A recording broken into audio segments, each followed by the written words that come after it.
लोगों ने बच्चे बनाया है, कैसे बनाया है मैं आपको पहले वो बता दूं। जो प्रीवियस ईयर के जो भी क्वेश्चंस थे हम लोगों ने उसको एनालिसिस किया है। जो कट ऑफ थे हर एक जोन वाइज हम लोगों ने वो देखा है।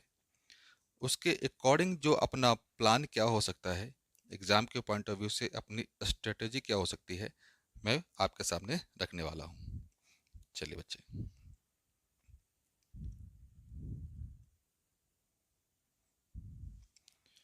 पहले हमें ये पता होना चाहिए कि भाई साहब जो भी एग्ज़ाम हुए हैं पिछली बार उसके कट ऑफ क्या क्या रहे हैं। यहाँ पे मैं एग्जांपल के बेसिस पे आपके पास 3 जोन का कट ऑफ लेके चल रहा हूँ। अहमदाबाद, अजमेर और कोलकाता। जो यूआर हैं उनका गया था 62, अजमेर में गया था 68, कोलकाता में गया 69, ओबीसी के लिए था 58, अजमेर में था 61, ओबीसी का ही है सारा, कोलकाता 65, एससी एसटी का क्या कितना गया 49, अजमेर में 54 और कोलकाता में 58।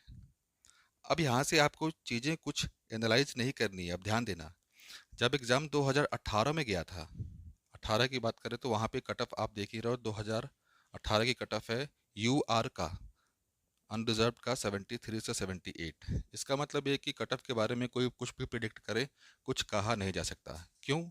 क्योंकि कट ऑफ बहुत सारी फैक्टर्स पर डिपेंड करता है कि टोटल नंबर ऑफ एप्लीकेंट्स कितने हैं, कितने फॉर्म फिलअप किए गए थे, वो उसके अकॉर्डिंग सारी चीज़ें बहुत सारी मायने रखती हैं।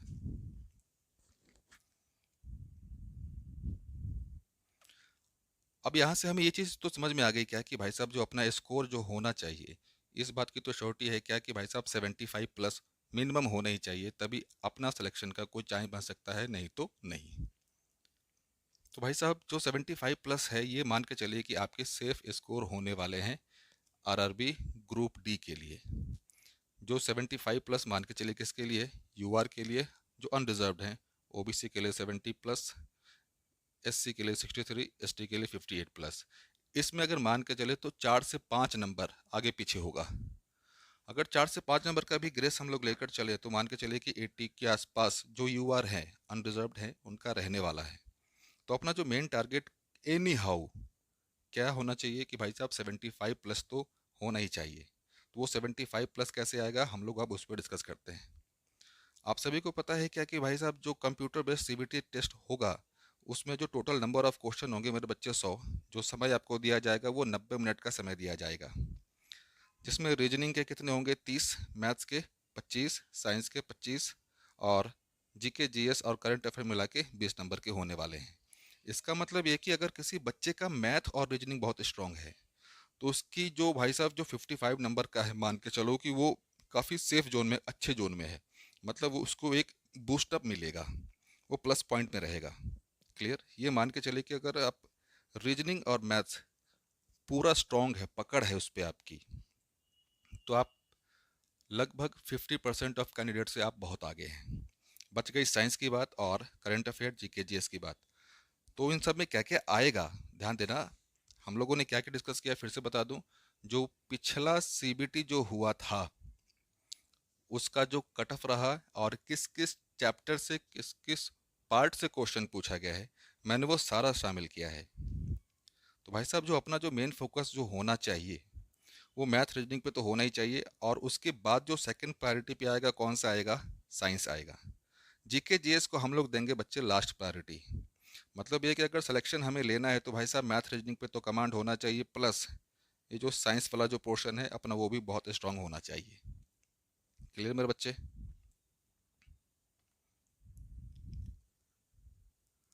अब जो एग्ज़ाम होगा उनमें हम किन बातों को ध्यान रखना है। पढ़ाई तो हमें सारी करनी है, लेकिन जो मैथ्स का जो पेपर आएगा उसमें जो अधिकतर क्वेश्चन देखने को मिले हैं मेरे बच्चे वो परसेंटेज के मिले हैं, जिससे 4 से 5 क्वेश्चन देखने को मिलता ही है हर बार। रेशियो प्रोपोर्शन से 3 से 4, प्रॉफिट एंड लॉस, एवरेज और सिंपल इंटरेस्ट से हर बार क्वेश्चन देखने को मिलते हैं। मतलब ये जो 5 टॉपिक हैं इन 5 टॉपिक का वेटेज अगर देख ले नंबर वाइज, तो नंबर वाइज इनका वेटेज है मेरे बच्चे 15 से 17 नंबर का, जो कि बहुत ही अच्छा नंबर होता है। ऐसा नहीं कि बाकी जो भी चैप्टर है उनसे क्वेश्चन नहीं आएंगे, उनसे क्वेश्चन आएंगे, लेकिन इन पांच इन 5 चैप्टर से जो क्वेश्चन आने वाले हैं मान के चलो बच्चे 15 से 17 क्वेश्चन रहेंगे ही रहेंगे। ये जो पुराना पैटर्न है मैं उस आधार पे आपको बता रहा हूँ। तो भाई साहब क्या क्या करना चाहिए इसके अलावा हमें और time and work, time and distance, number system. और ये जो स्किप जोन में लिखा हुआ है इसका ये मतलब नहीं कि इसको पूरा छोड़ ही देना है। अगर आपका कंसेप्ट क्लियर है मेरे बच्चे, तो भाई साहब मेंसुरेशन ऐसा है कि अगर आपके पास फार्मूला है तो आप इसके क्वेश्चन बना ही दोगे। अब रही स्टेट्स की बात, और स्टेट्स में आप सभी को पता है कि भाई साहब काफ़ी लंबे लंबे फार्मूला आते हैं। अगर इनका भी फार्मूला अगर याद है आपको, तो आप यकीन मानिए कि आपको क्वेश्चन बना ही दोगे। और ट्रिगोनोमेट्री, प्रोबेबिलिटी को मैं कहूँगा कि बच्चे इसको आप लास्ट में लेके चलिए। प्रोबेबिलिटी को आप अपने लास्ट पे लेके चलिए। क्लियर।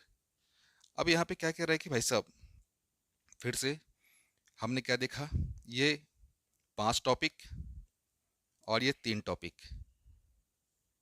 ये 3 टॉपिक यहाँ पे, मतलब 8 से 10 टॉपिक मिलाकर आप मानेंगे तो लगभग मैक्सिमम क्वेश्चंस आपको मैथ्स के वहीं से देखने को मिलने वाले हैं। फिर आती है रीजनिंग पे। रीजनिंग पे तो भाई साहब आप सबको पता ही है, alphabets, coding decoding, analogy, direction, blood relation और वेन डायग्राम। अब यहाँ पे ध्यान देना, आपको जो प्रैक्टिस करने की जो आवश्यकता होगी मेरे बच्चे, वो होगी नंबर सीरीज पे। क्योंकि नंबर सीरीज के क्वेश्चंस काफ़ी इजी होते हैं देखने में, लेकिन लेकिन अगर नंबर सीरीज का क्वेश्चन देखते ही अगर आपके दिमाग में लॉजिक नहीं बनाना, तो आप यकीन मानो वो नंबर सीरीज का क्वेश्चन इजी होते हुए भी आपसे नहीं बनेगा। बाकी आप सारे क्वेश्चन बना भी लो, लेकिन नंबर सीरीज का जो क्वेश्चन होगा, अगर आपने उसकी प्रैक्टिस नहीं करी तो आप इजी क्वेश्चंस भी छोड़ कर आओगे। ये वो सेक्शन है। और यकीन मानो अगर आपने थोड़ा बहुत भी प्रैक्टिस कर लिया तो भाई साहब ये आपको पूरे स्कोर देकर जाएगा। मतलब 30 नंबर में से मान के चलिए कि 25 तक स्कोर करना बहुत आसान है रीजनिंग के लिए। फिर आती है कि भाई साहब साइंस पे क्या फोकस करना है, साइंस पे क्या पढ़ना है हमें। पढ़ना तो बहुत सारी चीज़ें हैं, फिर से कह रहा हूँ पढ़ना तो बहुत सारी चीज़ें हैं, लेकिन आप सब पे फोकस करेंगे, लेकिन इनके अलावा आप इन पे ज़्यादा फोकस करेंगे। जैसे फिजिक्स में दिया हुआ है मोशन, वर्क, इलेक्ट्रिसिटी। केमिस्ट्री की बात करें तो एसिड, बेस, मेटल्स। बायो की बात करें ह्यूमन बॉडी और डिजीजेज। और इसके अलावा अभी आपने देखा होगा कि जो रेलवे का जो क्वेश्चंस होता है साइंस वाला, भाई साहब PYQ, वो तो बहुत ज़रूरी है। वो बहुत ज़रूरी है मेरे बच्चे। अगर वो आप नहीं करते हैं तो यकीन मानिए बहुत कुछ छोड़ रहे हैं, मिस कर रहे हैं आप। और इन सभी में जैसे फिजिक्स में बात करें और केमिस्ट्री की बात करें, जो लॉ बेस्ड क्वेश्चंस आते हैं ना, नियम आधारित क्वेश्चंस आते हैं, उनको तो आपको देखना ही देखना है। और एक चीज़ कि भाई साहब जब भी आप पेपर अटेम्प्ट करें, नो गेसिंग, तुक्का नहीं लगानी है। जो चीज़ें आपको आती है वही आपको अटेम्प्ट करना है। तुक्काबाजी से काम नहीं चलने वाला। क्लियर। तुक्केबाजी से काम नहीं चलने वाला। और जीके भाई साहब, जीके तो मत पूछो, जीके का तो आप जानते ही हैं कि भाई साहब समुद्र है ये। हिस्ट्री, पॉलिटी, ज्योग्राफी सब समुद्र है ये। क्लियर। लेकिन जो मैं करंट अफेयर के बारे में कहना चाहूँगा, करंट अफेयर आप कम से कम यहाँ पे 6 से 8 महीने लेकर तो चलना ही चलना है हर बार। और जो स्टैटिक जीके वाला पोर्शन है वो पूरा, जैसे कौन सा संविधान वाला, नेशनल पार्क और इम्पोर्टेंट डे, जो दिवस वाले क्वेश्चंस होते हैं वो आपको लेकर चलना ही है। साथ में ये मूल मंत्र याद रखना है। मूल मंत्र क्या, कि भाई साहब जो आता है आपको वही अटेम्प्ट करना है, एक्स्ट्रा दिमाग नहीं लगाना। क्लियर। एक्स्ट्रा दिमाग आपको नहीं लगाना। अब यहाँ पे हम लोग चलते हैं कि भाई साहब अपना रूटीन क्या होना चाहिए 60 डेज स्ट्रेटेजी के लिए। बहुत बच्चे बोलेंगे कि भाई साहब 60 दिन तो है नहीं, लेकिन अप्रॉक्सीमेट 60 डेज का हम लोग लेके चलते हैं। क्योंकि आपका जो एग्ज़ाम होने की जो पॉसिबिलिटी है, संभावना है क्या, कि वो मार्च लास्ट में हो या अप्रैल फर्स्ट वीक में हो। सो 60 दिन मान के चलते हैं। तो भाई साहब मैथ्स आपको डेली 1.5 घंटे प्रैक्टिस करनी है, रीजनिंग भी 1 घंटे, साइंस का पोर्शन भी आपको 1 घंटे, जीके यहाँ पे है 30 मिनट। ये जो यहाँ पे समझना, जो समय जो मैंने दिया है वो वेटेज के हिसाब से दिया है, लेकिन आप अपना समय अपने सुविधा अनुसार बढ़ा सकते हो।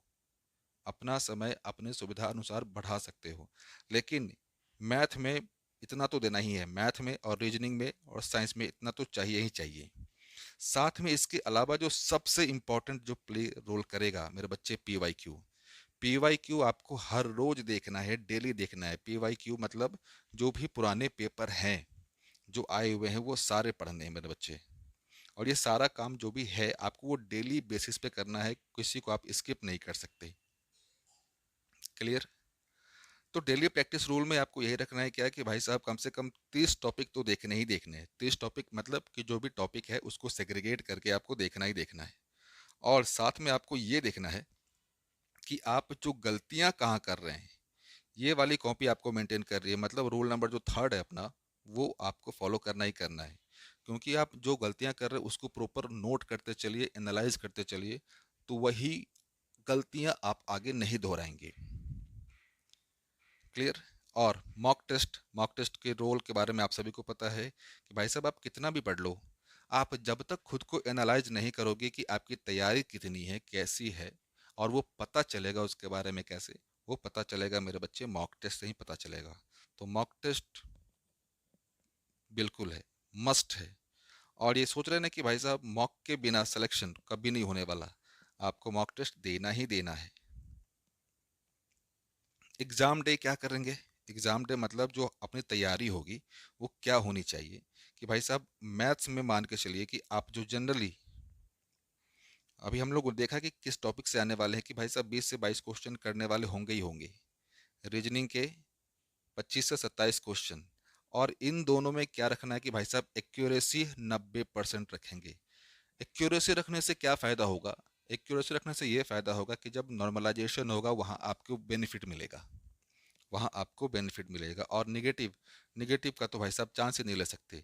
मतलब तुक्केबाजी तो लगाना ही नहीं है, जो चीज़ें आपको आती है वही करनी है। एक्स्ट्रा दिमाग नहीं लगाना, तुक्केबाजी नहीं करना। और जब कभी भी आप क्वेश्चन सॉल्व करेंगे कहीं पे भी, चाहे मॉक टेस्ट में हो चाहे ओरिजिनल पेपर में हो, अगर किसी क्वेश्चन में अटक रहे हैं तो भाई साहब ज़्यादा समय वेस्ट नहीं करना, उसको छोड़ के आगे बढ़ो, उसको छोड़ के आगे बढ़ो। क्लियर मेरे बच्चे। अब जो गोल्डन रूल क्या है कि जो आपको थ्रू आउट फॉलो करते रहना है। थ्रू आउट यही फॉलो करना है क्या कि भाई साहब PYQ डेली बेसिस पे देखना है। आपको अपनी एक्यूरेसी बढ़ानी है। अटेम्प्ट कितना भी करे लेकिन एक्यूरेसी उसमें होना चाहिए ज़्यादा। मैथ और रीजनिंग रामबान है, इसको आप भूल नहीं सकते, इसके बिना काम नहीं चलेगा। प्लस आप साइंस भी लेकर चलो, साइंस भी लेकर चलो। क्लियर। मैथ, रीजनिंग और साइंस, ये तीन पोर्शन ऐसे हैं जिनमें अगर आपने अच्छा परफॉर्म कर दिया तो आपका सिलेक्शन श्योर है। और मान के चलिए कि इन तीन सेंस से आप 75+ आराम से ला सकते हैं। और रही मैथ्स की बात, अगर मैथ्स की तैयारी करना चाहते हैं तो आप अपने चैनल को चेकआउट कीजिए, पूरा प्लेलिस्ट अपडेटेड है मेरे बच्चे। तो फिर मिलते हैं अगले सेशन में, तब तक के लिए मेरे बच्चे जय हिंद जय भारत।